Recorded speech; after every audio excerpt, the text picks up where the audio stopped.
All right, welcome back to ABA Exam Review and the continuation of our BCBA practice question series, where we're going through another set of questions together and breaking them down.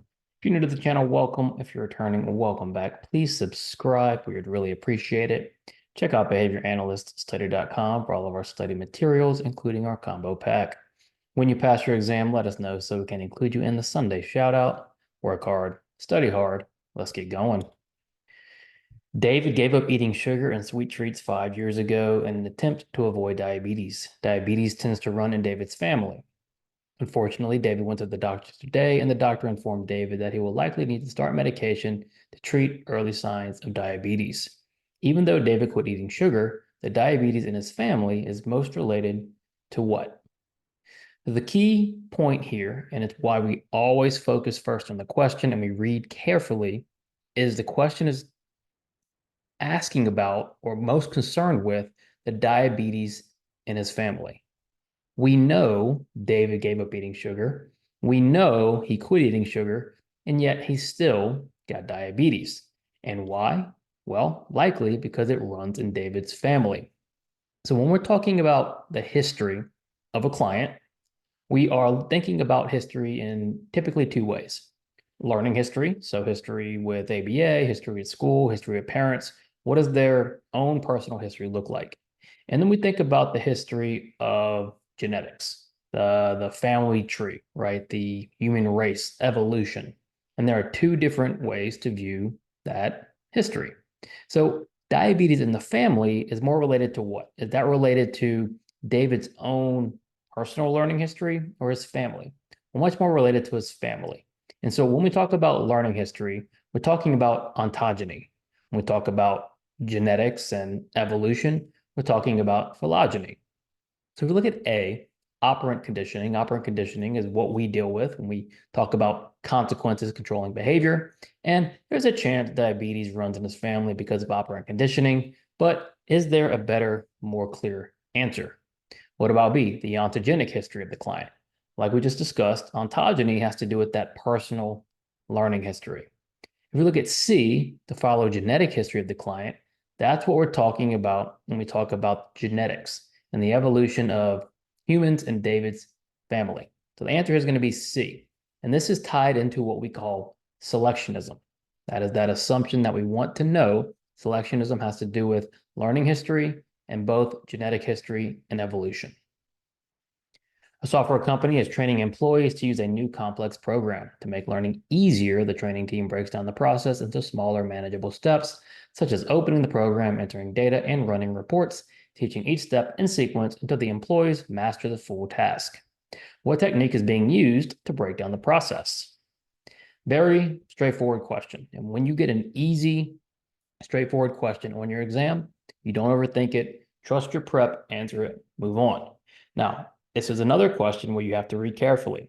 What is the question asking about? It's asking about breaking down the process because we have two ideas here.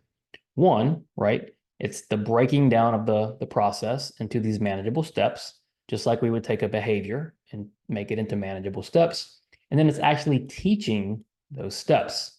What is the difference?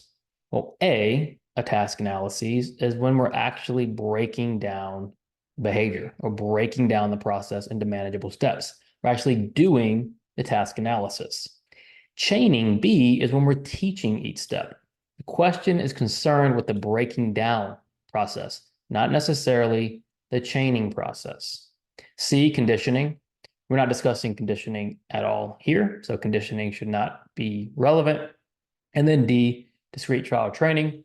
We're not sure how they're teaching these employees, but it doesn't matter to us because it doesn't matter to the question. The question wants to know what technique is used to break down the process. So all we're concerned with is A, the task analysis. A regular customer at Chipotle was always given extra meat and extra guacamole for no charge, even though it was against company policy. Chipotle recently changed its policy, and the next time the customer asked for extras, they were denied. The customer became frustrated and started to ask repeatedly about their extras. What is occurring? All right, if you've been studying, if you're getting more fluent, if you're practicing, you should be feeling really good, right? Back to back, pretty simple questions. And you should, I think, if you're at a really high level, be able to answer this question very quickly. So what is occurring? We know the customer, always give an extra meat, give him guacamole, no charge. Policy is changed. Now the customer is denied. When I read that, you should, and I immediately think extinction, right? Previously, customer getting reinforcement, customer no longer getting reinforcement. They are on extinction. As a result, frustration and an increase in the behavior. Immediately, what are we thinking? We're thinking an extinction burst. Once you get really good at the question, that's how that process is going to go. You're going to think this customer is getting reinforcement. Now they are not getting reinforcement. Okay, likely extinction. Customer becomes frustrated, starts to engage in the behavior more. It has to be an extinction burst. That's how quickly you're going to get as you practice, as you get more fluent. What about B, negative punishment? Now remember, extinction is the withholding of reinforcement. Negative punishment is the removal of something. Nothing was removed here, right? Policy was changed, but nothing was removed. They were just denied their extras. When reinforcement was withheld from the customer when he asked for his extras.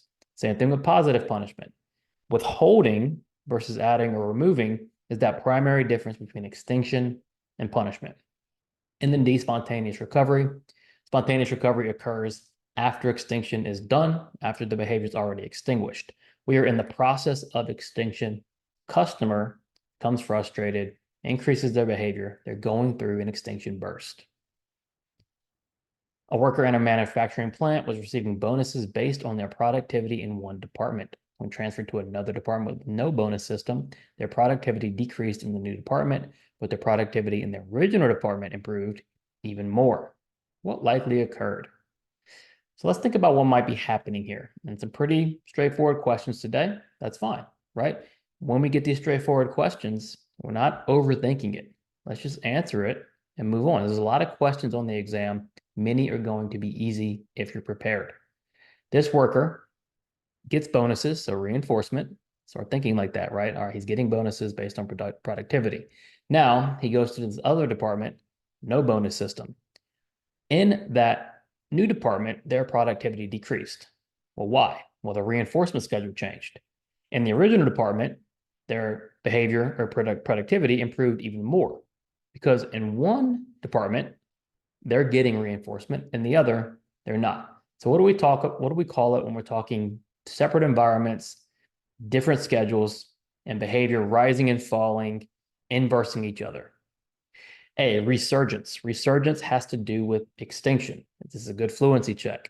Resurgence has nothing to do with what we're talking about here. Resurgence is related to extinction. B, behavioral contrast. Yes, this is a pretty clear indication of behavior contrast. You go into a new environment, your reinforcement schedule is completely different. Your behavior is going to be different. It's probably going to decrease compared to the original, given you're getting more reinforcement in the original department. What about C, automaticity? Automaticity has to do with the idea that reinforcement is effective even if you don't know you're being reinforced.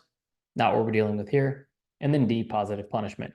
There doesn't appear to be punishment, right, going on in the new department. They're just not getting reinforced anymore. And if anything, that behavior is on extinction in that new department, just like we talked about in the last question, that difference between extinction and punishment. So what likely occurred? B, behavioral contrast. In behavior analysis, what is considered the act of delaying gratification by engaging in responses that produce a larger reward on a delayed schedule or in a certain way to change future behavior? Now, I've used this question before because I think it's important for us to sometimes refresh on an idea that kind of standalone, right? When we talk about the idea of delaying gratification by engaging in responses that produce a larger reward on a delayed schedule, what are we talking about here? Are we talking about self-evaluation, self-control, self-instruction, or self-monitoring? Well, this is, of course, the definition for self-control. And when we talk about self-control in behavior analysis, what we're really talking about is self-management and all the tactics that go along with self-management, self-evaluation, self-talk, self-instruction. Same thing, self-monitoring, right? These are the ideas that are associated with self-management, which we consider self-control in ABA, because self-control implies a lot of different things, including mentalisms and the idea that the environment is not interacting with us, right? Because we're controlling the self. Of course, in ABA, we're concerned with how the environment and us are interacting. That's why we are concerned with self-management. Still, self-control is when we delay that gratification and we get a larger reward to change future behavior. Thank you for watching. Check out behavioranalyststudy.com for all of our study materials. Subscribe and share. We would really appreciate it. When you pass, let us know so we can include you in the Sunday shout out. Work hard, study hard. See you soon.